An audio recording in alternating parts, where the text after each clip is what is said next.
The following program is intended for mature audiences.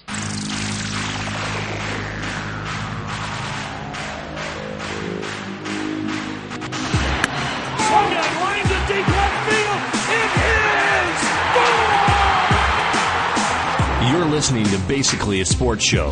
Follow us on Twitter at Basically Sports. Subscribe to our podcast on iTunes. And check out every episode of the show at basicallysports.tumblr.com. Now here's your hosts, Zach, Greg, Mike. and you're listening to Basically a Sports Show. Here's big news, guys. Anybody surprised by this? Burfict banned for the rest of the 19th season. Vontaze Burfict. It's about time. Right? Yeah. I was a fan of him when he was at ASU because he was just this heavy hitter and played straight downfield, and it was like, yeah, that's the kind of guy you want. And he would get his fair share of personal fouls even then, but it was like, no, this is a hard-hitting football player, and I love having him on my team.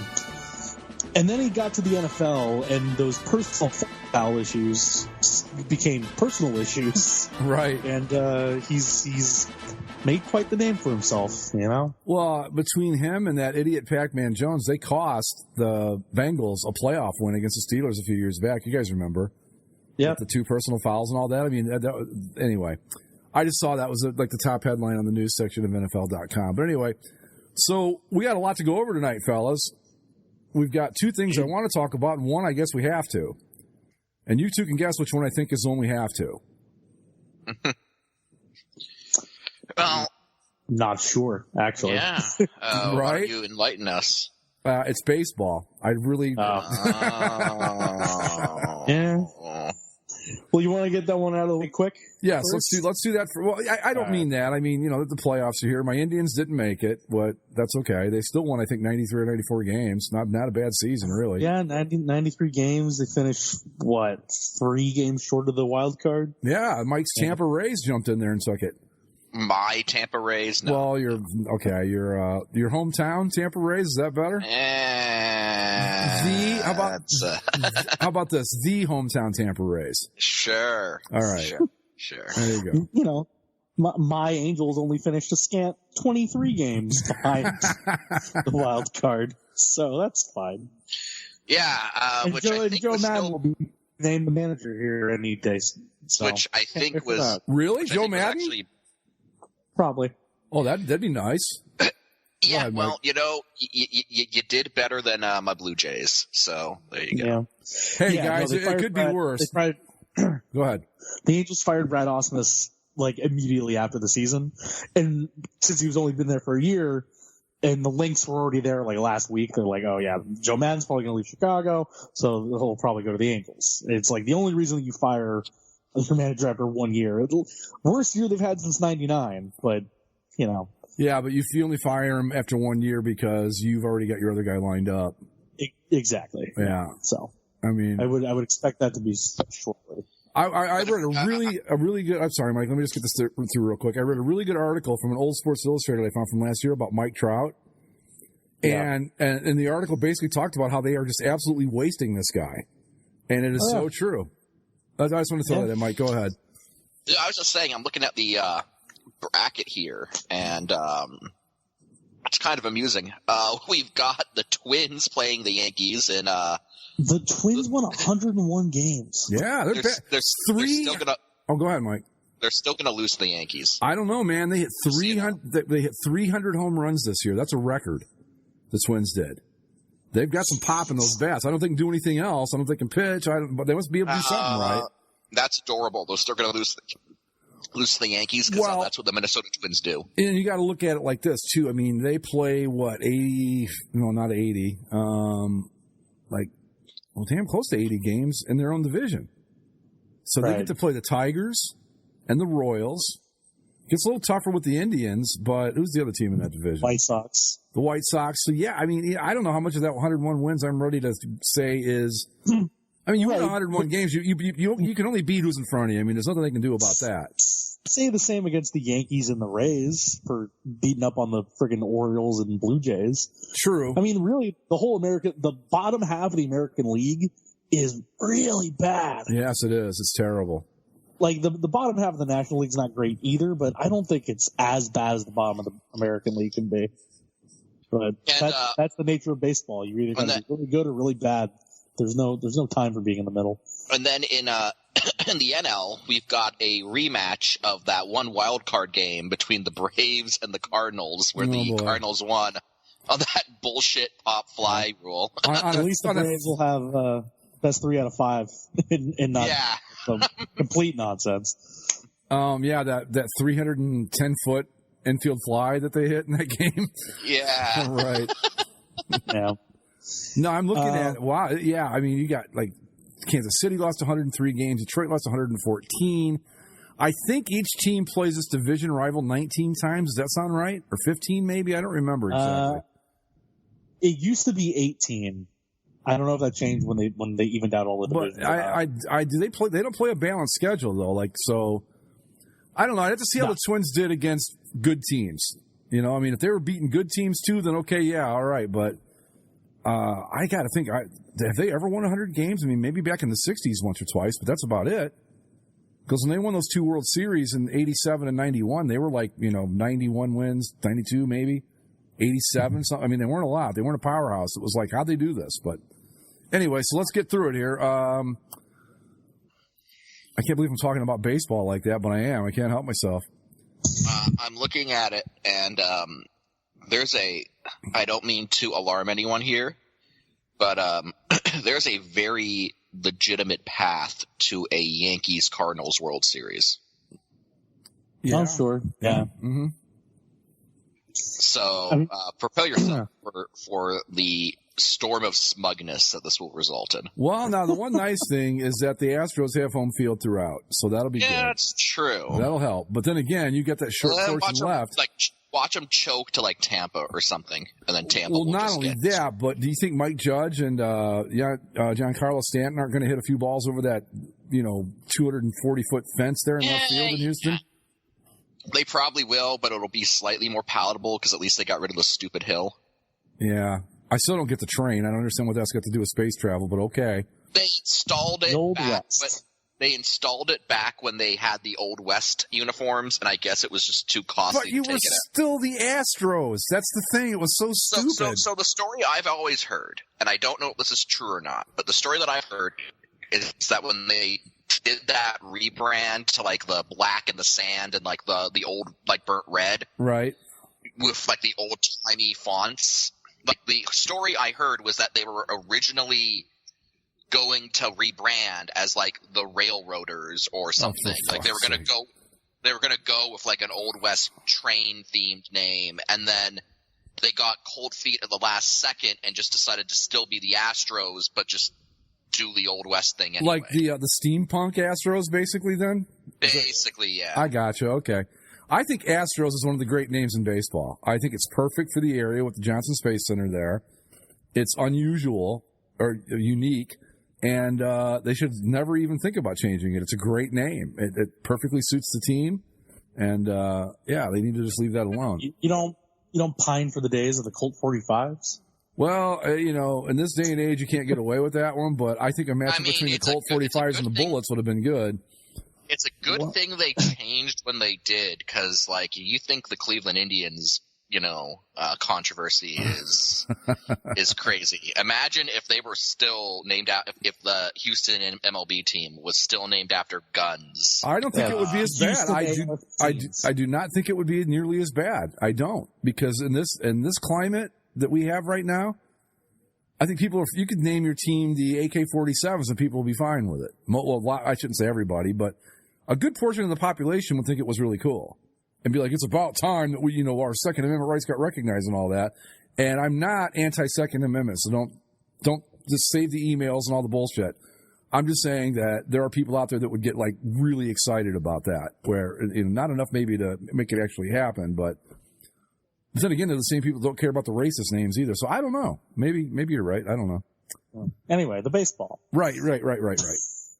The actual. See how easy it is to go off on a tangent because you just don't really know what to say about it.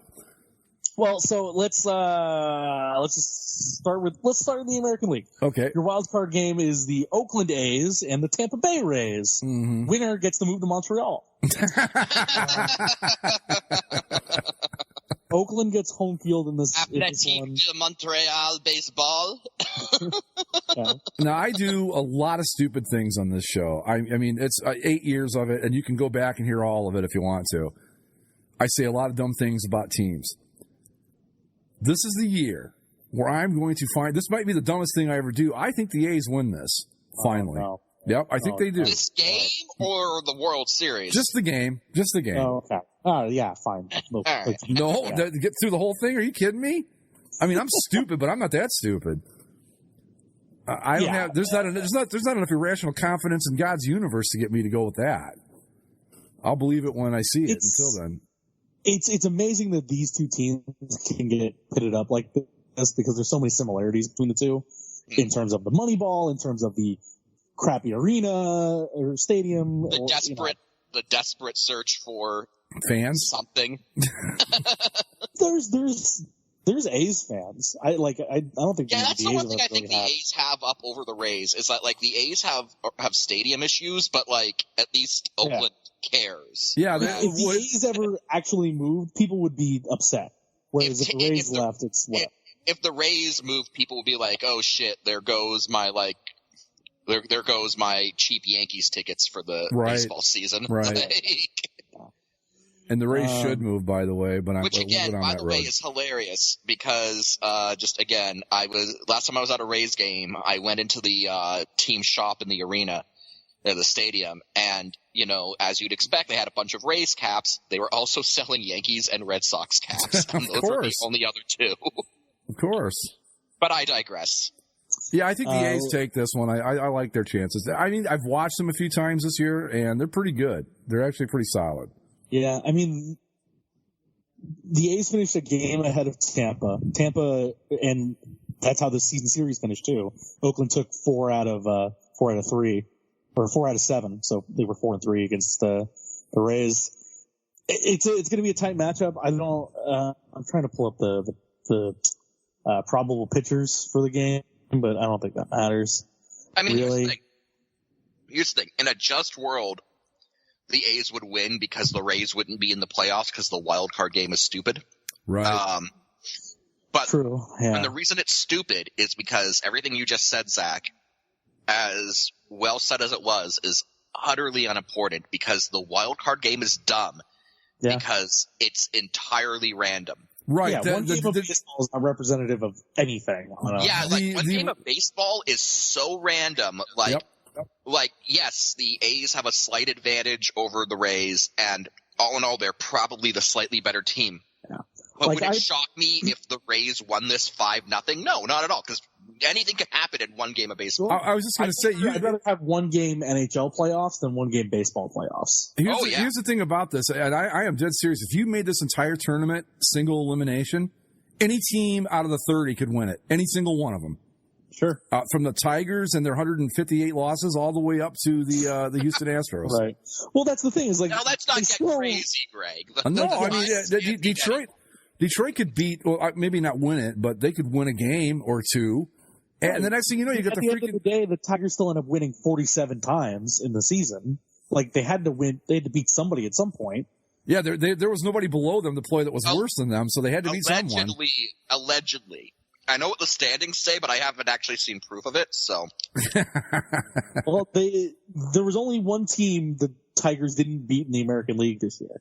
That was the Rangers. They went 0-6 against. Which is just odd, because the Rangers aren't even good.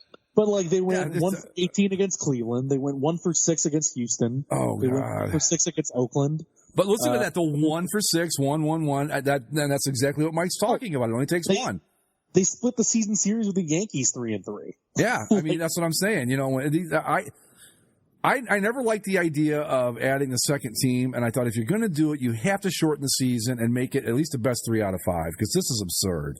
Yeah, but then you're getting those other two teams that are sitting around for well over a week, and well, that's another problem that we have here is we've got this in all sports except the NFL because there's nothing you can do about it, but. We need to start tightening up these playoff runs. I mean, I get it. Maybe not Nothing hockey. as bad as the NBA. I was going to say that. Yeah, I mean, the NBA will play on Monday, and then 3 weeks later they'll play game 2. and then like it's Christmas, and they've got the Christmas triple header on one channel and Game 3 of that series from the previous season on another. I mean, it's ridiculous. But anyway, back to the game. So I like Oakland. What do you guys think?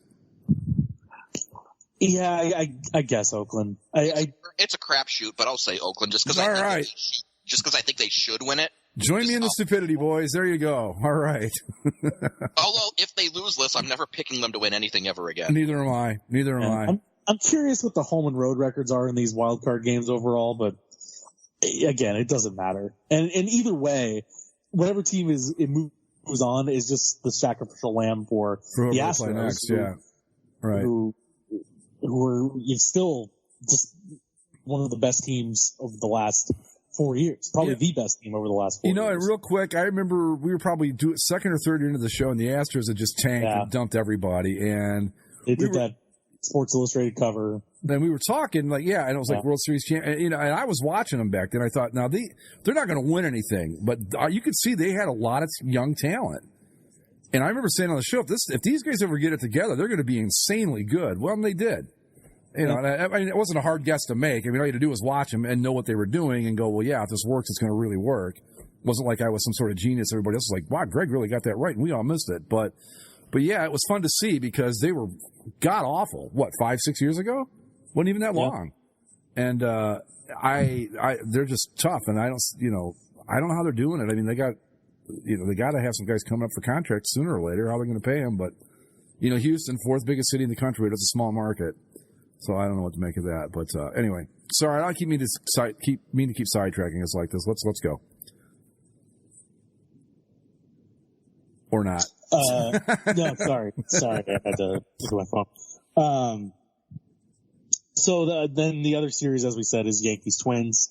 The Yankees, I think they won the season series. Of course they did. The Yankees have a Twins-shaped voodoo doll. All right, that's what. Yeah, the Yankees went 4-2 against the Twins this year.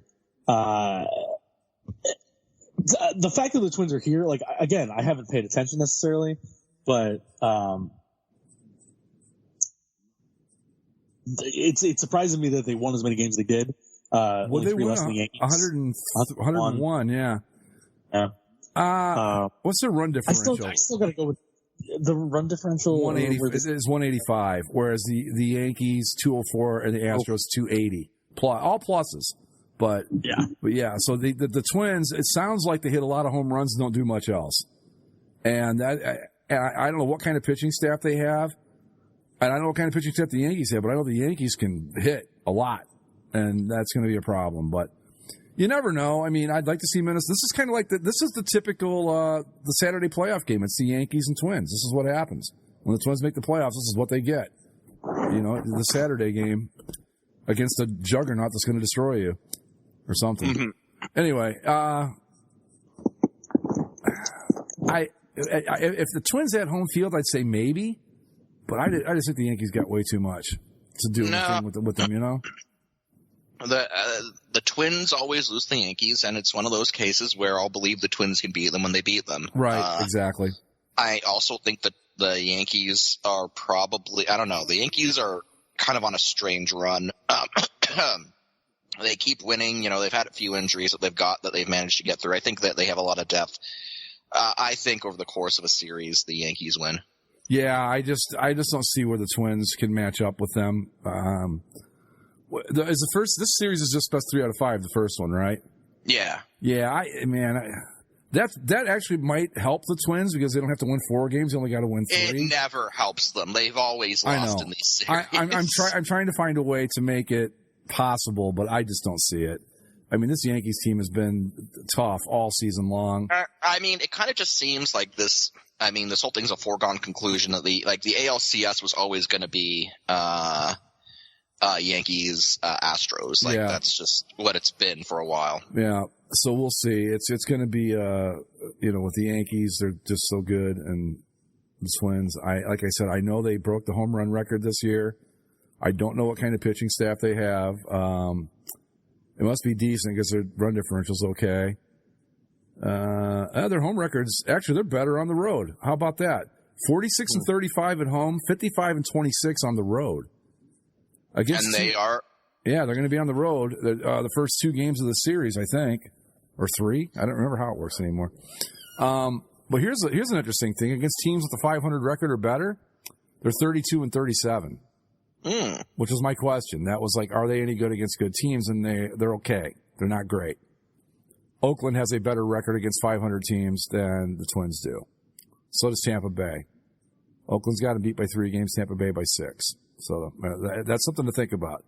Good on the road, but not against good teams. So who knows? I just don't see it. I don't see the Yankees losing that series. All right, so Zach, what do you think? Yankees, Twins. Mike and I are both going Yankees. Oh, Yankees. Yeah, like right. as for the reasons that Mike laid out before, the Twins just don't beat the Yankees. Right. No. That's just the way it works. This is the Texans on Saturday. Like I said, this is the I have been I've never really hated the Twins, and because Minnesota is basically just America, Canada. Yeah. It's like America's version of Canada. Pretty much. Like, I've kind of had a soft spot for the Twins. It's sort of like, hey, I wouldn't call myself a fan. It's like, I like it when they do well. I love their hat logo. I mean, it's one of my favorites. Yeah. It's cool as hell. But I had an affinity for the Ron Gardenhire twins. Mm-hmm. You know, I like those twins. The thing about the current Twins, I know nothing about the current state of the Minnesota Twins. Can I name a player? Can I name a player on that roster? Oh, that's a fun game. The Minnesota Twins. I'm gonna pull up their roster, Greg, and we're gonna see. Can Greg name a twin? Oh, sure I can. The guy that plays third base, Sano, Sano. Okay, let's see. I think it's Miguel. Let's see. There is. I see no. Is that? Well, that was pitchers. I hate how they do these rosters. Miguel Sano, yes, number 22, third base. Byron Buxton. Is he a pitcher or outfielder? Outfielder. Byron.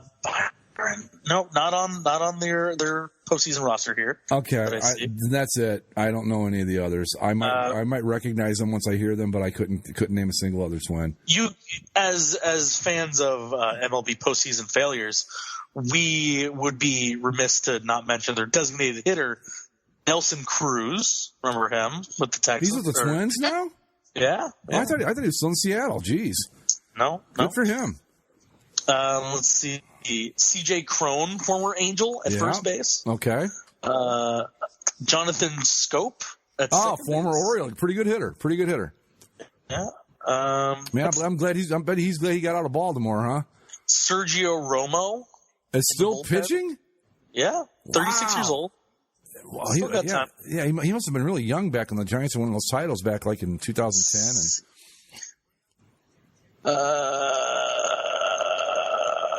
That's all I got. Is Joe Mauer still around? No. He was last year. I don't know if he still is. He retired at the end of last year, I believe. He was the last twin I remembered. Real quick, Zach. One starting pitcher from the Twins, because I don't know a single one. Jose Barrios. I've heard of him. All right. Kyle Gibson. Nope. Martin Perez. No help. Fernando Romero. Nope. Cole Stewart. Nope. Lewis Thorpe. Nope. Okay. No. I knew one player. One. Right. And then I found out Nelson Cruz played there, and I'm like, oh, well, I know him too. Right. And Jonathan, what's his name? Scope. It looks like it says Shoop, but it's Scope. Right. And it's like, why don't you just change it, man? Yeah. SCOPE and be done with it. But whatever. But he's a pretty good hitter. He's got some pop in his bat. Doesn't hit for a high average. I know it doesn't matter anymore because all that matters now is do you hit home runs. So that's fine, I guess, because that's what he does. But looking at that lineup, and then you compare it to like Judge. I don't know who's hurt on the Yankees and who's not. If Stanton's playing, I'm not sure. I think they still got Brett Gardner. He's pretty good. The Yankees have a masher lineup, and I'm sure, like as you said, the Twins have hit home runs, but there's no name brand to the Minnesota Twins anymore. They feel like one of those fluky baseball teams that just kind of comes up, but like the Texas Rangers, sort of. Sorta, yeah. Yeah, except they don't. But except when the not Twins as good, do make the probably. World Series, they actually win it, whereas the Rangers don't. So But when okay, they make the World Series, they don't play the Yankees. So, no, they played. Who did they play the first time? They played the Braves both times, I think. well, did they play the Yankees in the early rounds though? Probably not. No, that was when the Yankees were one of their down spells. That was in '87 and '91. So no, Exactly. I think they beat Detroit in '87, and '91 was Mike's Blue Jays, I think, maybe. But overall, with the American League, we agree that it's probably Yankees, Astros, Absolutely, yeah. and then whoever beats the hell out of each other with a baseball bat more. I mean, if they would actually play baseball, that would be an incredible series to watch. But they're not going to play baseball. They're going to do what they do, which is run a fucking computer simulation and make it boring. And I'll end up watching like Arizona. You don't think it'll be like a slow pitch softball game? I don't like those either. I mean that's not fun either. But what'll happen is I'll end up watching like Air Force play some other team from Conference USA on the whatever network they're on because I just won't be able to take it. If I'll put it on my iPad. If an interesting series develops, I might catch a game. Right. But I don't think I'll get any baseball in my system until the World Series. I mean, and listen to me. I mean, I'm like the biggest baseball fan of this crew, and I'm like going, if it gets interesting, maybe. Actually, maybe I'll see some Dodger games. I'll root for the Dodgers. Yeah, me too. Everybody, the media, of course, wants the Yankees-Dodgers World Series. I want Dodgers-Astros again. I think, that's what I'd like to see. But let's go over to the National League, and we got the wild card game there. The Washington Nationals without Bryce Harper. Well, the best part about that was the Nationals played the Phillies in the game where the Phillies were eliminated from playoff contention. And so Bryce Harper had to be there to see his former team eliminate them. Is this an example of the famous Bill Simmons Ewing theory where maybe the Nats are a little bit better without him? I think it's a thing where that initially, but in the long run, the Phillies will be better. Like I think Harper signed there knowing that they were going to be better in the next 3 years. Yeah, I mean, I really thought they had a shot at a wild card this year. I thought they were pretty good, but I think they had some injury problems, and that manager of theirs is crazy. Gabe Kapler, Yeah. So, and then we got the Milwaukee Brewers, who this is their third straight year in the playoffs, which is hard to believe. Yeah, I mean they took a big hit losing Christian Yelich. Yeah, I was going to say if Yelich were still available, I'd like their chances a lot better, but without him. Yeah, with Yelich, I mean, they might even be a threat to get, to upset somebody, but I don't know.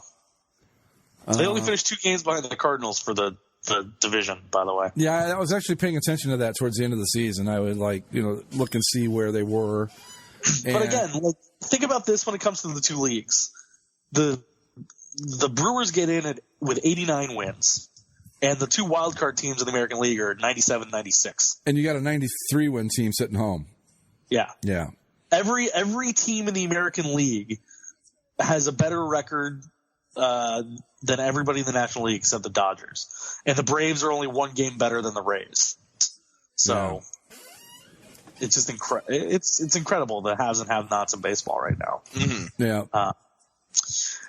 When it comes to the wild card game, I don't know. I mean, the Nationals are so prone to blowing things, especially at home. Yeah. That you probably want to go with the Brewers just for that reason alone. I can't look. I'll go stupid on the A's. I'm not going stupid on the Nats. Sorry, I just won't do it. Mike said something while you were gone. He'll believe the A's win when he sees it happen. I'm with that with the Nats. I'll believe they win something when they actually win it. Until then, I am off them completely. So give me the Brewers. Looking at the numbers, the biggest difference is the run differential. The Brewers were +3. The Nats were +149. Ooh. The Nationals scored over 100 runs more than the Brewers did over the season and let up less runs than they allowed. But again, it's 1 game, so those long sample sizes don't mean jack. Nope. Mm-hmm. And I assume Scherzer would be the starter the Nationals throw out there. Yeah. Who knows? He has 1 bad game and it's over. It's 4-1 Brewers or whatever. That's it. Well, I can't name some Brewers besides Christian Yelich. I know Ryan Braun's still playing, and Well, okay, they got Ryan Braun and Bernie Brewer that slides down the slide. I can name other Brewers. Names one. I should have said I can name a Brewer. Anyway, yes. Anheuser-Busch. So let's see. Their third baseman's Mike Moustakas. Oh, that's right. Yeah, isn't Hosmer over there too now? Hosmer is Padre. Okay, all right. Moustakas. I knew that like all the World Series winning Royals were elsewhere now. Their catcher, pretty good, Yasmani Grandal. Oh yeah, I had him on my fantasy team a couple times. Yeah. Former Dodger.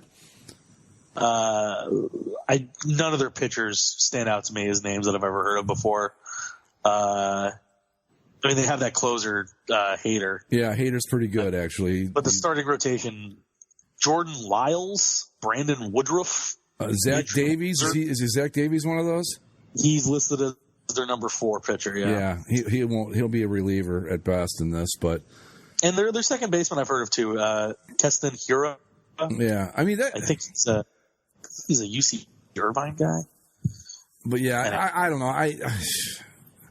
It's the Nats. I can't pick them. I'm sorry. I'm going with the Brewers, even though every metric tells me I should probably go with the Nats. I'm going with the Brewers, just because fuck you analytics. I mean, it's the same reasoning as the Twins and the Yankees. Like, it's the Nationals. The Nationals don't get to win. Yeah, they just don't, and we're not going to make ourselves look any worse than we did with the A's by picking both the A's and the Nats.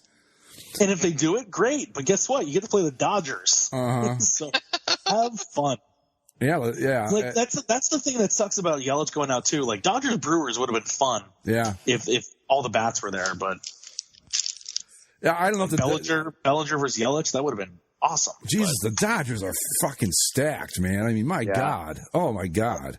I don't besides some Cardinal voodoo magic, I don't even know if there's any team worth talking about in the NL besides the Dodgers. But the problem with the Dodgers is people banged on their bullpen all season, and they didn't do anything to really fix it. Yeah. And so the Dodgers are the super team, but if they don't mash the hell out of everybody and they do get in close games, things could turn against them. And then, this team that's probably been – with the Astros being the best team over the last 4 years, the Dodgers have been at least the second best team over the last 4 years. Right. And have nothing to show for it besides some World Series losses. You can never count out Cardinal voodoo magic. No, of course not. That's why I don't. Vintage Doug is looking for one more shot at glory. Rookie Doug looking to hit it big. The formats are clicking on all cylinders. You got September call-up Keith, who may not make the postseason roster, but we'll see. And then, of course, there's always the magical one, Quadruple Jesus. And they just do things. Yeah. They do things. They play baseball the right way. Whatever that means, that's what they do. Yeah. So, what was the Braves' record? The Braves kind of fell off and came right back, didn't they? 97-65. So not world beaters by any stretch. Again, they would have barely made the wild card game in the American League. Yeah. Let's see, what's the Braves' record against the Cardinals this year? Their record against the Cards 4-2, not bad. Okay, I'd like to see Atlanta win this. I really would. They were 2-4 against the Dodgers. They're the higher seeded team, right? The Braves. The Braves, yeah. Okay, so they get home field. They're 50-31 at home and 47. They're pretty good on the road too. 47-34 against 500 teams or better. They're 52-43. That's 9 games above, so that's not bad. Not bad at all. Earlier, I was talking about the Twins, and they were. Where did I see it? Really good on the road, 55-26, but at home only 46-35. But against 500 teams, 32-37. So let me see what the Cardinals look like here. Cardinals are 50-31 at home, 40-41 away. So nothing to. Yeah, and against 500 teams, they're 500. Well, isn't that just very Cardinal of them? Yes. Look, hey, we win some games, but we're also going to let you win your fair share of games. Because that's the right way to do it. Don't want to upset the home fans. Right. Don't want to upset the home fans. So the Cardinals are going to beat the Braves because fuck life, and then No, I'm going to call it right now. We're getting a Yankees-Cardinals World Series. It's going to be pure misery. Oh, Greg or Mike. Hey, No, don't blame that on me. I didn't say that. No, we're going to get, If I had my way about it, it would be the Brewers and the A's, just because that would be like the worst possible TV matchup. I guess I got to go with the Cardinals just because of the voodoo of it. Like, I'm sure the Braves are better. I'm sure in a bubble, in a vacuum, the Braves are the better team. Sure. But I've seen the Braves play the Cardinals. Dude, and it's one game, and if there's ever a time for Cardinal nonsense to show up. But this is the best 3 out of 5, isn't it? This is the divisional right. round. Never mind. Okay, So they do get a little leeway in that, but I'm going to say whoever wins the first game wins the series. So hopefully that's the Braves. I'm going to take the Braves. I think the Braves do this. I think they can pull it off. I think they can. I think the Cardinals. But then again, I didn't think the Cardinals were even going to be in it this year. I thought it would be between the Brewers and the Cubs for that division. Yeah. And here are the Cardinals again. But then again, I didn't think the Braves were going to win the division because I thought the Phillies would be better. Maybe the Mets rise up. The Mets put it together for about 2 weeks in August, and then I don't know what happened. But, they had a run. But anyway, all right. So who we like in here? I'm going to take the Braves. I think they take it. Cardinals, just cause. And there you go. Cardinals. All right. So we've got our first round playoff predictions done. We will continue this as we go along. Does that sound good to you guys? Sounds good. World Series right now, I think would have to be Astros, Dodgers. Yeah, if you're gonna, that's how I would look at it too. Astros, Dodgers. But I'm always going to be pulling for Brewers, A's, or Brewers, Rays for that matter, or Brewers, Twins. Anything to just really upset people. I'm happy with that. And then 2 more shitty games, and then he'll have like another good game, and then he kind of just keeps riding that pattern to the end where people are like, yeah, he's better than the other options. Mike talking about the famous Jameis Winston. I'm recording again, guys. The famous Jameis, the most religious rapist, Uber driver, assaulter, crab stealer who you will ever see. All glory to God. All glory be to God. Thank you for bringing me these crab legs for me to grab from someone else. Yeah. Thank you for letting me steal them crab legs. Well, Zach, I hate to say it, but last week Mike and I had to take beatings. It's your turn this week, buddy. Hey, they deserve it. What the hell happened? That was terrible. How do you give 55 points to that defense? Giving up 55 points to Tampa Bay at home? How do you make Baker Mayfield your bitch and then have trouble with Jameis Winston? I don't know. Like, here's the stupid thing about this game. Okay, Jared Goff throws 3 picks and he fumbles the ball, and all 3 interceptions. The Buccaneers scored in the ensuing drives. On that fumble, it was returned to the house by Ndamukong Suh. Literally, the Rams gave away points to the Buccaneers. They turned the ball over 4 fucking times. And you're not going to win. And they still scored 40 points. Yeah. The game was so damn frustrating because they played like garbage to start off. They looked like they didn't even show up to the building when it was 21-0. And then all of a sudden, it's 21-14. Oh, it's 24-18. Oh, they're messing around. They're coming back into the game. And then the defense would just decide that, the offense finally got us back in the game, so we're going to take plays off again. And then the Buccaneers will go back up. And then they make it like nothing exemplified the defensive effort more than Mike Evans beating Marcus Peters deep and then dancing in front of the end zone before stomping in. And then the very next series, Marcus Peters pulling a pick 6 and going and bringing the game back close again. And then Jared Goff throwing an interception. The Buccaneers would go down and score. And then they all of a sudden started doing this no huddle, and they went like 6 plays down the field and in the end zone. It's like, what team do you want to be today, guys? Do you want to be the NFC champions? Do you want to be the Super Bowl caliber team? Or you want to be a team that loses to the goddamn Tampa Bay Buccaneers? And they couldn't really decide. The problem was they just gave up too many points, and the turnovers were the things that hurt them ultimately. Like, if they don't throw those turnovers, it's a closer game. They probably end up winning it. It wouldn't have been a great win, but they still would have won it. Yeah. Now this is something that at least this is a game that gets their attention. And the thing that's good and bad, good in that they play on Thursday, so they get to flush this away immediately and just move on to the next thing. I would almost want them to sit on it a little bit and kind of learn really from their mistakes and because they've started every single game this season a little slow, a little not all there. But they make the adjustments at halftime and they blow them out in the second half. It's no big deal. You can't do that every week. And this is what happens when you just don't show up to play and you're down 21-0 for the rest of the game.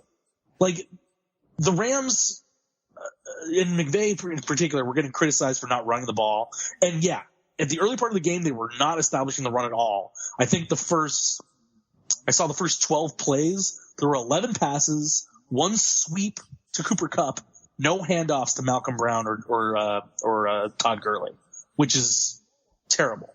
But then the running game never got involved for the rest of the game because you're down 21 points, so you have to throw for the rest of the game. So you're stuck in that way. Anyway, the main takeaway for me is that the Rams can't start slow. And Jared Goff, man. I was going to ask. They were talking about it on Cousin Sal and Bill Simmons today. I think that he does a little too much for me, and it didn't kill them until the fumble. He doesn't step up into the pressure. Like, when there's pressure coming, he doesn't the pressure's coming from the outside. That's when you step up into the pocket and, move forward where there is space so you can step in and make a good, solid throw downfield. He keeps backing up.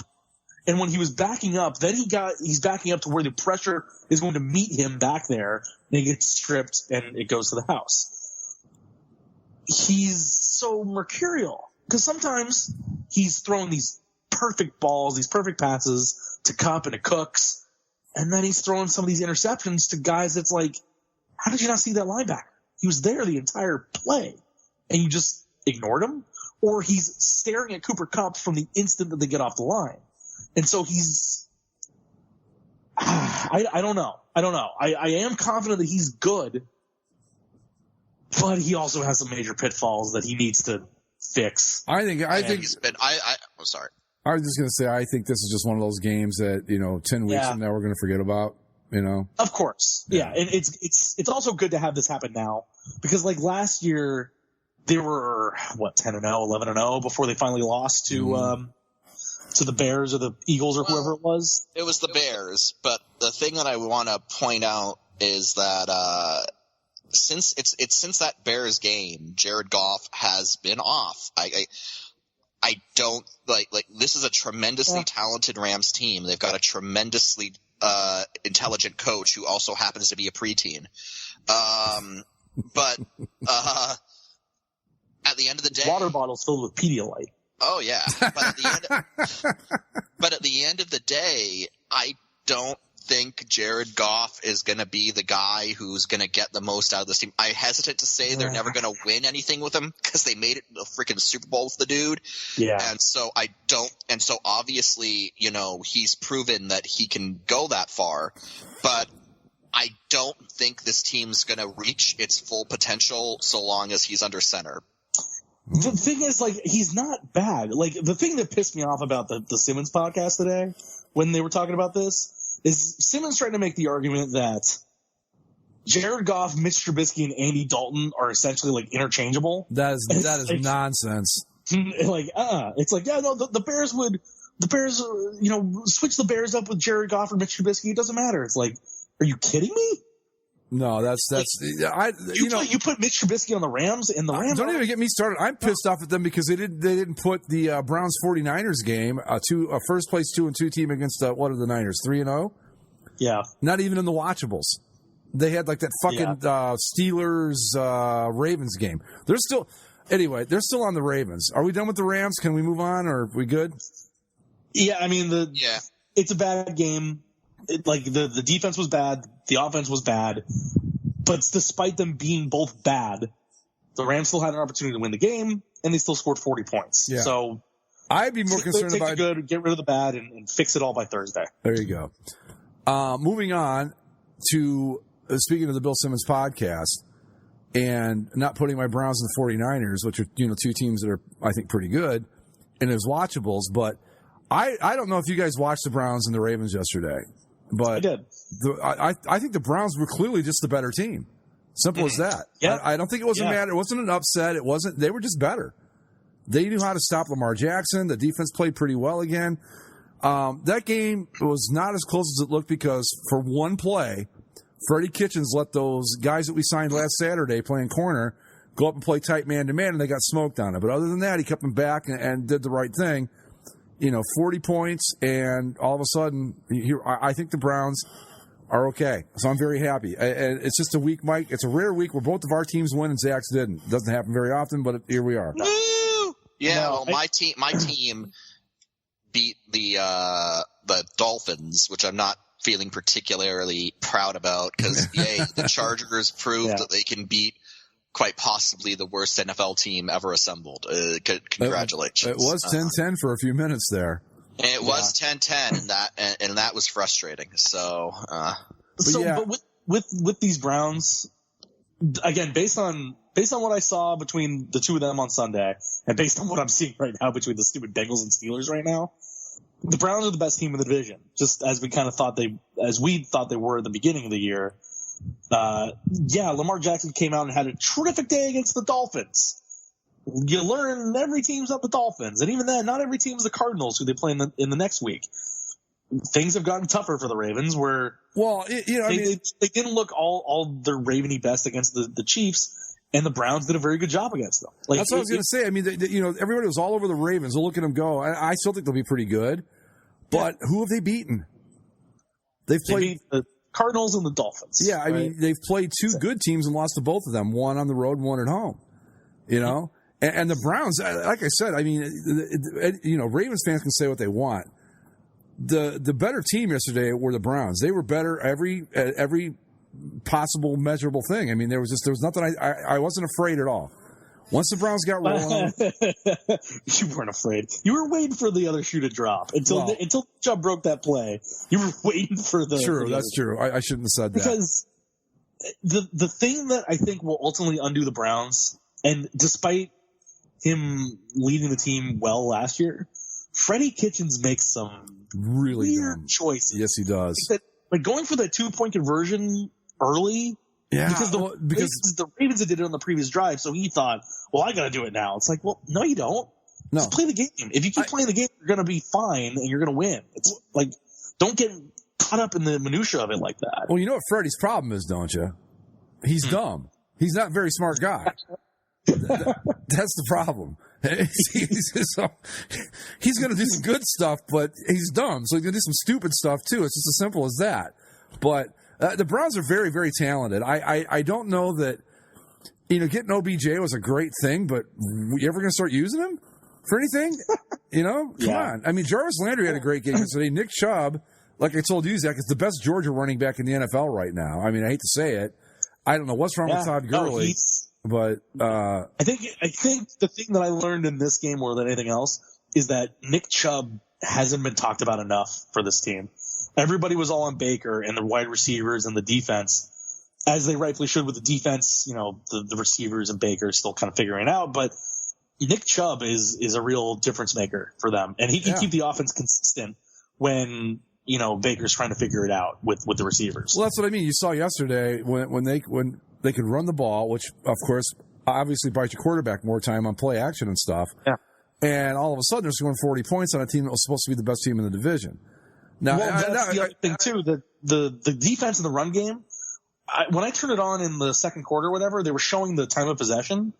The Browns were just beating the hell out of the ball, and that's another reason why Lamar Jackson didn't have a great day, is because he didn't have the ball that much. But at least in the first half. Just last thing on that game. I mean, it was a huge win for the Browns. It was a must win for the Browns because they go 1-3. I don't know where it goes from there. I'll settle for Freddie Kitchens because he's like 70% smart and 30% dumb, which is better than Hugh Jackson, who was like 98% dumb. So it's an improvement. We've still got an idiot for a coach, but not as big an idiot. So I guess that's a step in the right direction. Your first place Cleveland Browns. My first place Cleveland Browns. Like I told Mike, they're in the hunt. They won their first 2 road games of the season for the first time since 1994. Wow, really?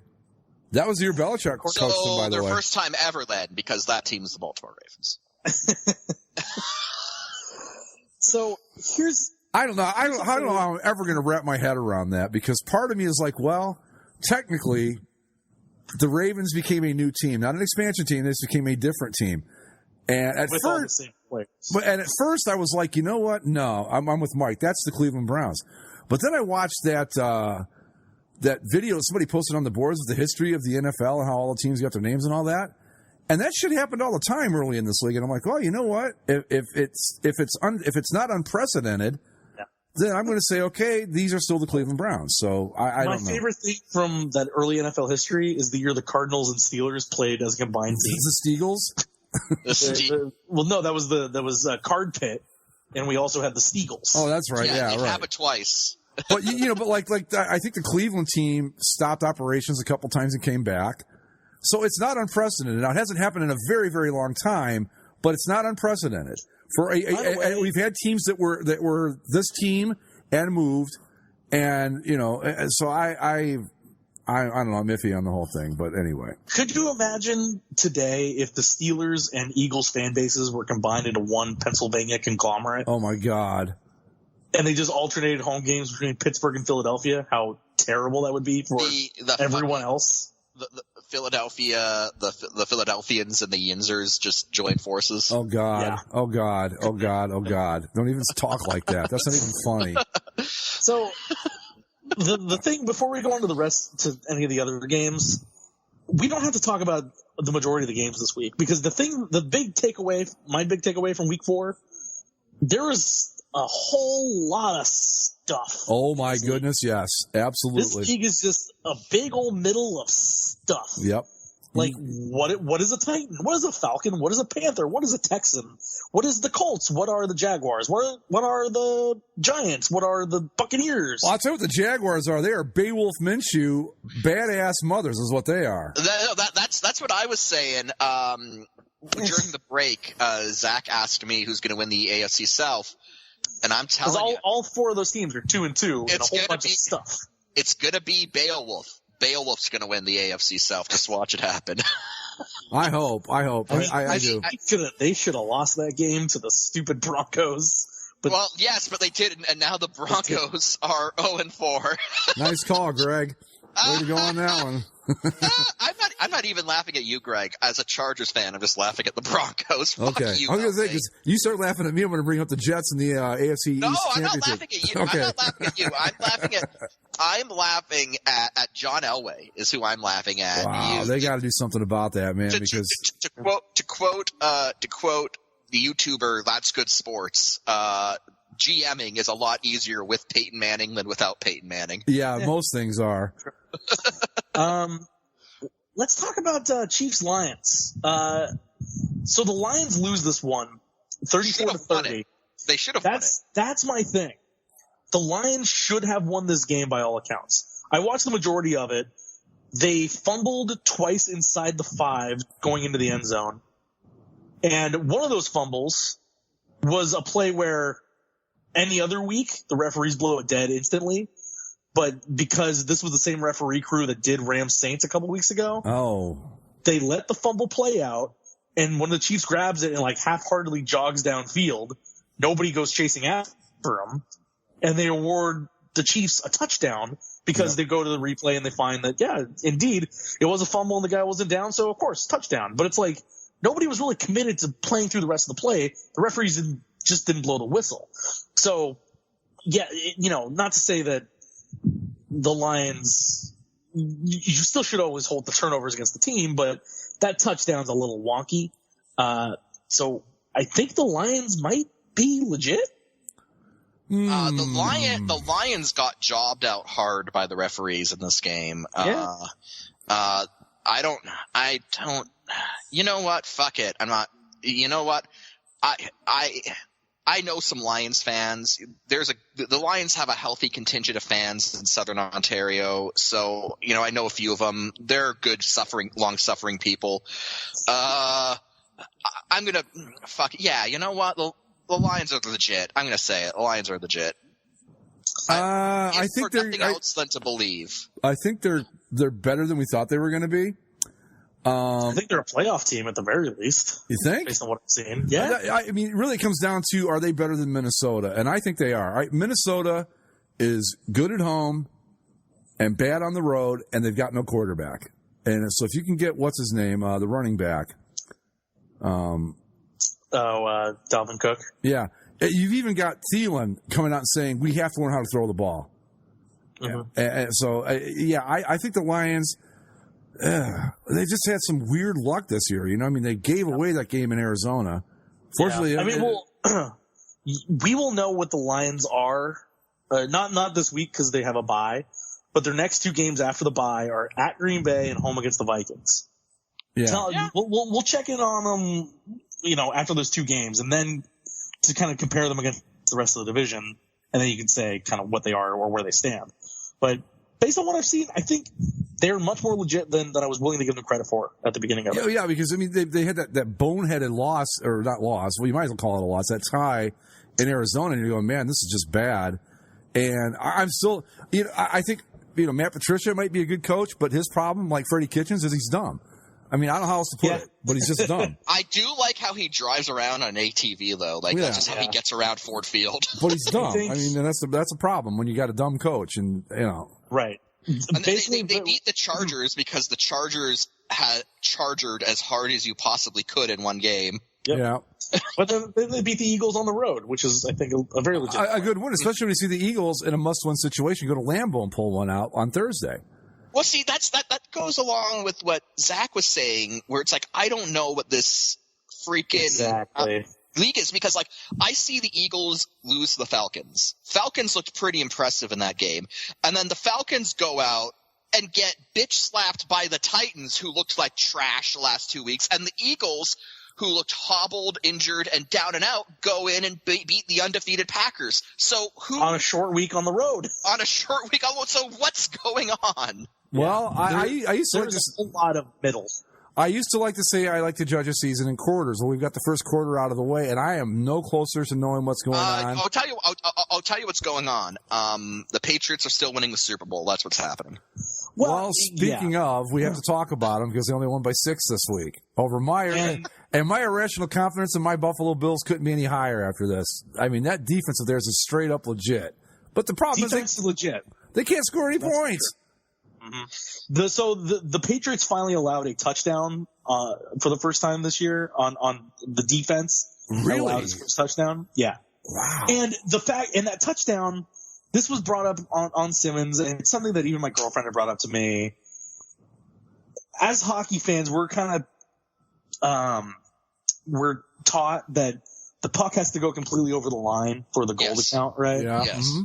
Where in football, he's got to break the plane. Mm-hmm. And when I saw that happen in real time, the Bills touchdown, where Josh Allen dives over the pile, the football extended forward, and the Patriot guy punches it out, and it goes 15 yards the other direction.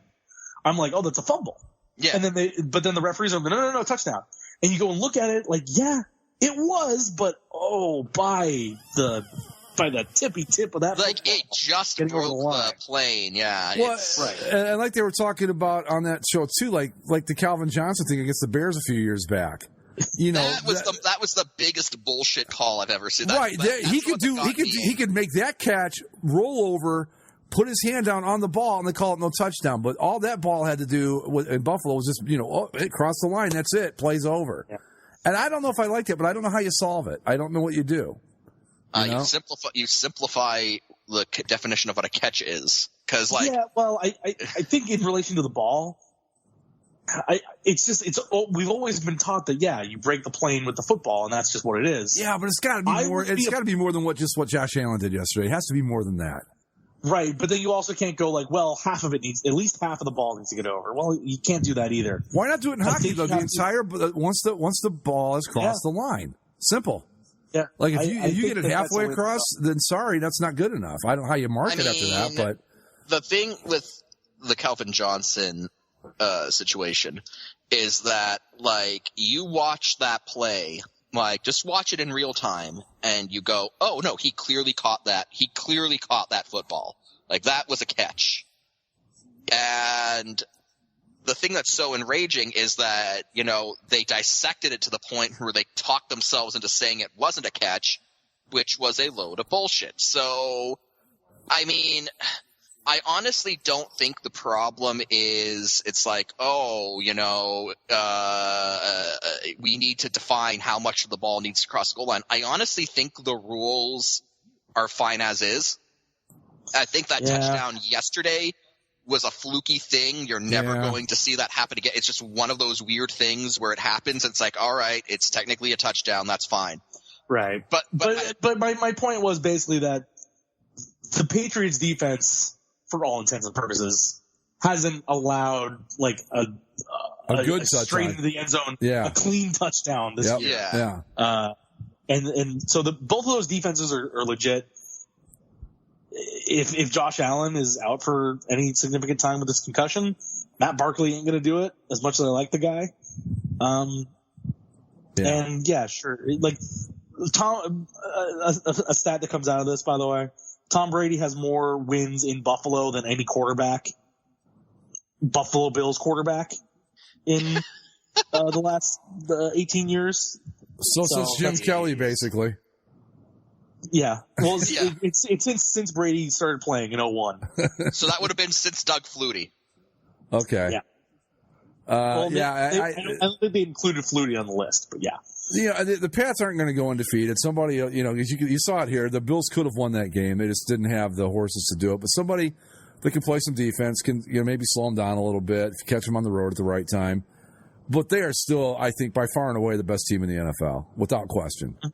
Yeah, because, you know, to bring up the Chiefs again, the offense for the Chiefs looked great, but as we talked about at points last year and as you texted on Sunday, Greg, the defense is what's going to, you know, kick him in the ass at the end of the thing. Yeah, because they're always going to be winning shootouts.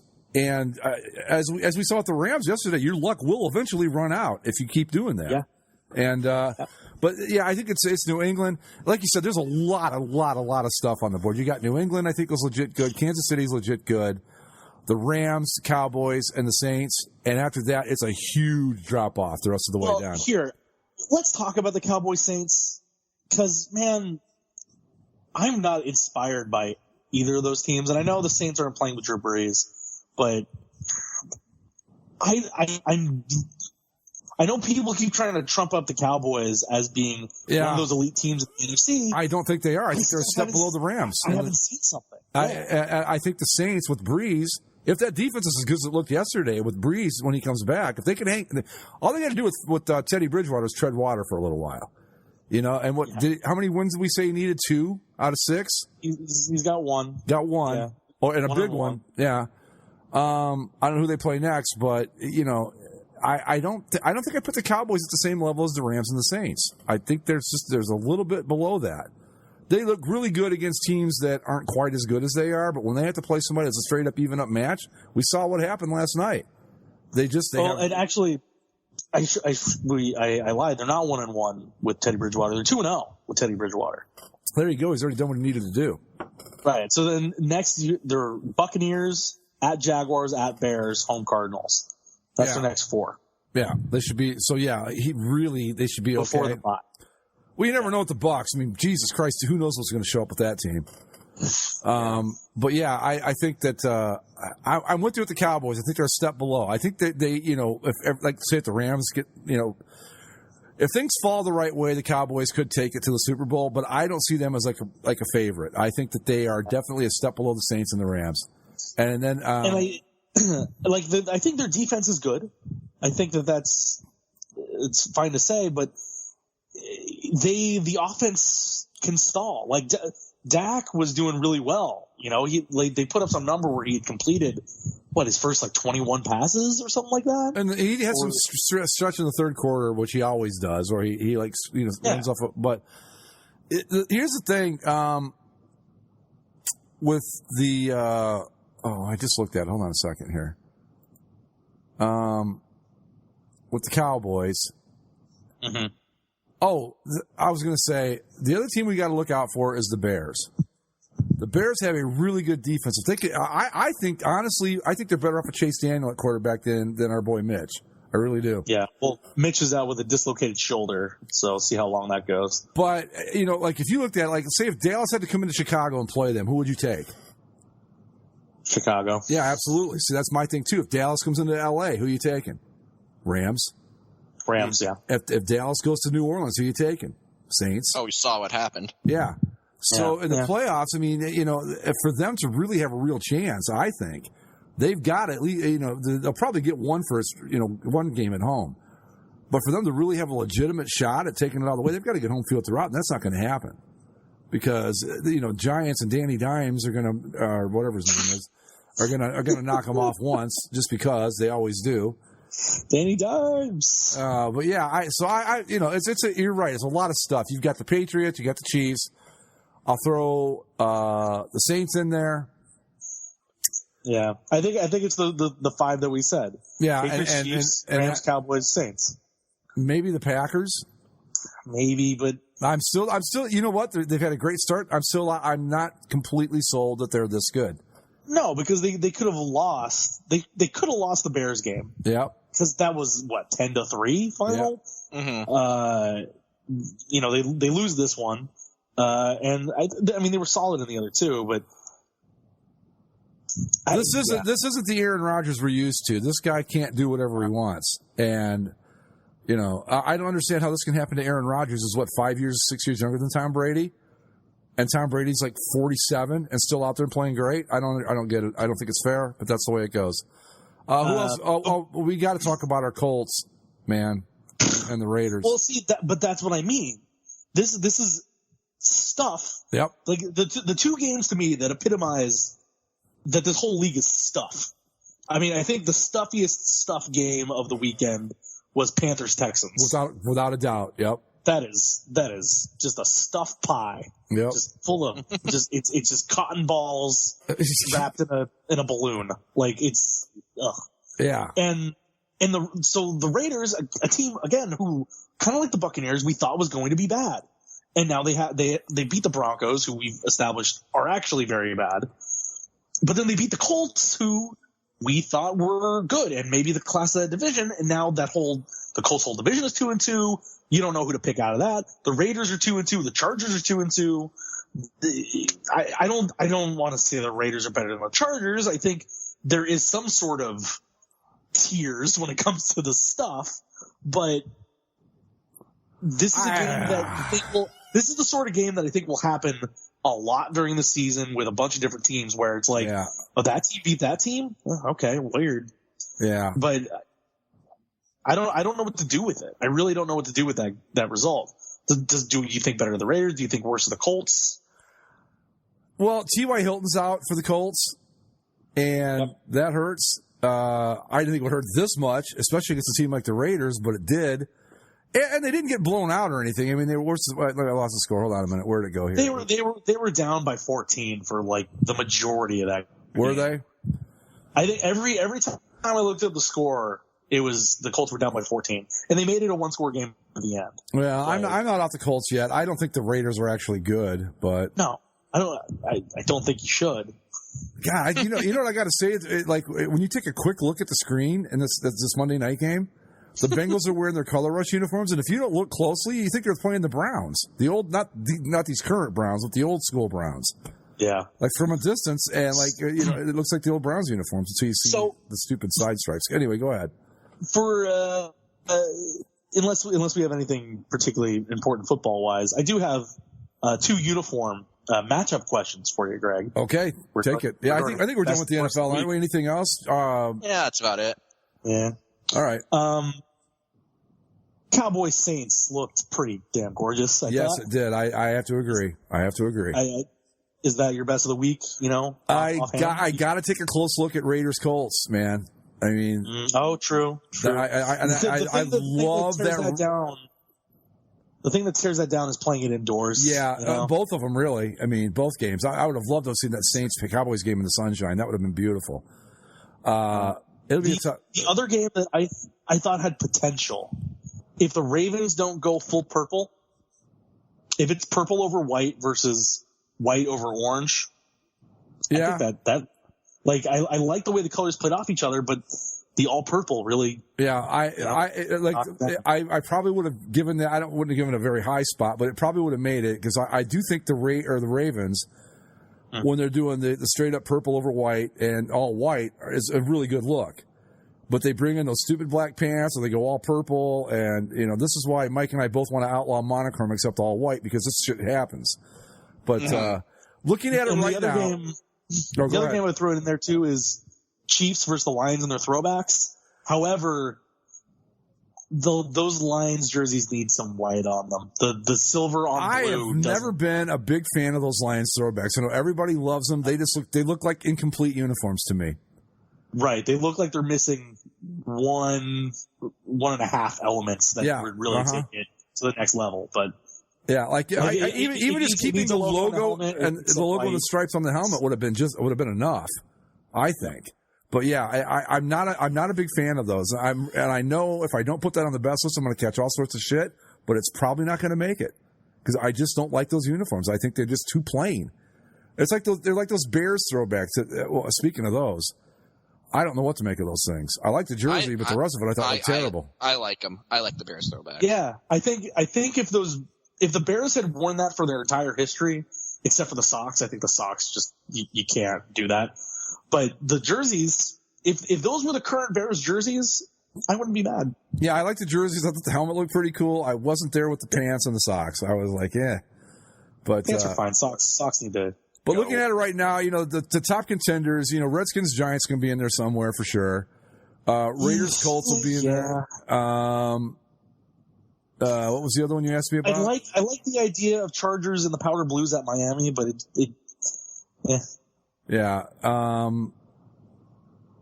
What was the other one? The other one was Browns, Ravens, but that. No, but right now Raiders, Colts, Packers, Eagles probably make the list. You know what looks pretty bad, despite one team looking very good, was Falcons Titans. The Titans and they're all white just doesn't work because the majority of the accents are all that gray versus the dark blue helmet, and it just doesn't. But Zach, their shoulders are swords. Come on, their shoulders are swords. Right. And I think sometimes the pants may be swords. Yeah, but the shoulders are definitely swords. But the helmet, not a sword. A shield, maybe? Anyway. I hate those fucking uniforms. Yeah, I'm not crazy about them either. Bad. But anyway, so we'll see what the best and worst list has to say this week. I've given you an idea of like what we're going to work with. I don't know who will be number one yet. I haven't really taken a real close look. And we'll see where it ends up. And, Panthers-Texans might look pretty good. I haven't seen that one yet. The Panthers are wearing their black pants. Okay, probably not. White jerseys, black pants. Which I'll have to see it, but probably isn't not. Bad, but with the silver helmet, white jersey, black pants. Yeah, it just depends. But anyway, if we've got nothing else, guys, we'll wrap it up and call it a night. Yeah, sounds good. All right, just a quick announcement. I am not going to be here next week, so we're still working out on if we're going to. I'm doing an interview with this guy from a NASCAR channel that if you're a NASCAR fan, you may have heard of him. It's one of the more popular NASCAR channels on YouTube. We don't know if we're going to use that as a replacement episode next week or just take the week off. We will keep you posted. But I can't be here next week. I've got to be out of town for a few days. And where I'm going, there's no internet for me to do the show. So, I mean, they have internet, but not where I'm going to be. So that's why I won't be here. But until then, as always... Watch the league just cancel the rest of the season and give the Browns the Super Bowl next week. So you can't talk I will get home in time to make sure we make a show for that if that happens. I promise. Anyway, so follow us on Twitter at Basically Sports. Subscribe via iTunes, Stitcher, Spreaker, and YouTube. And if you would like, please leave a comment on iTunes. That would really be nice. With that, review, like, star, right, all that good stuff. And with that, thanks for tuning in. As always, we will see you next week. Later, guys.